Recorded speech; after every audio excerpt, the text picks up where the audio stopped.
पूर्व मध्य में जो हुआ वो दशकों से बढ़ती तनाव का परिणाम था। इजरायल और अमेरिका ने संयुक्त रूप से जिस तरह ईरान पर बड़े पैमाने पर हमले किए और फिर ईरान का पलटवार, इस हमले ने वैश्विक राजनीतिक पटल में भूचाल ला दिया है। नमस्कार, मेरा नाम सुशांत है और आज हम आपको एक बेहद गंभीर और घटनाक्रम के बारे में बताने वाले हैं। 28 फरवरी को इजरायल और अमेरिका ने मिलकर ईरान पर एक बड़े सैन्य हमला ऑपरेशन रोरिंग लायन शुरू कर दिया।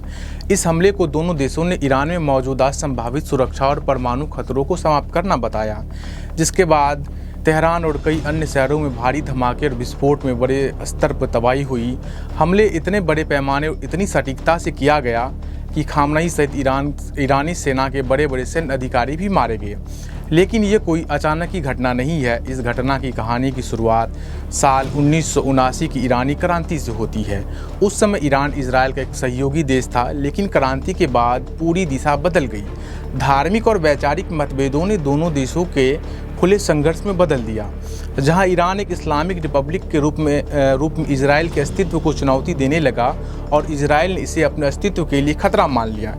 इसके बाद ईरान ने हमास और हिजबुल्लाह जैसे समूहों का समर्थन किया, जिसके कारण इजरायल फिलिस्तीन संघर्ष भी तेज होता गया।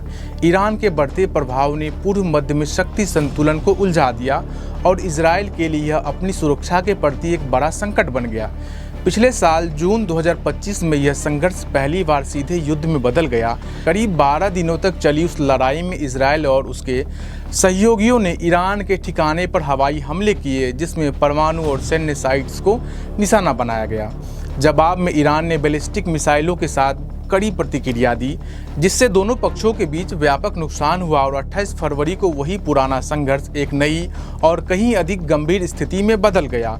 28 फरवरी को इजरायल और उसके साथी अमेरिका ने एक बड़े संयुक्त सैन्य अभियान की घोषणा करते हुए ईरान पर एयर स्ट्राइक और मिसाइल स्ट्राइक शुरू कर दिया। यह हमले तेहरान और अन्य शहरों में देखा गया, जिसके बाद ईरान ने भी तुरंत जवाब दिया। लेकिन इस संघर्ष में ईरान को काफ़ी नुकसान झेलना पड़ा और अंततः इजरायल और अमेरिका अपने मकसद खामनेई को मारने में कामयाब हुआ। खामनेई की मौत के बाद ईरान में जश्न का माहौल है। खामनेई के शासन में लोगों के जिन अधिकारों का हनन हुआ था, शायद अब लोग उस अधिकार को खुल के जी पाएंगे और उम्मीद है लोकतांत्रिक ढंग से ईरान में भी सरकार की स्थापना होगी। बाकी ईरान इजरायल संघर्ष से जुड़ी हर बड़ी अपडेट, हर ब्रेकिंग डेवलपमेंट और हर जानकारी के लिए इंस्टाफीड न्यूज़ के साथ जुड़े रहे।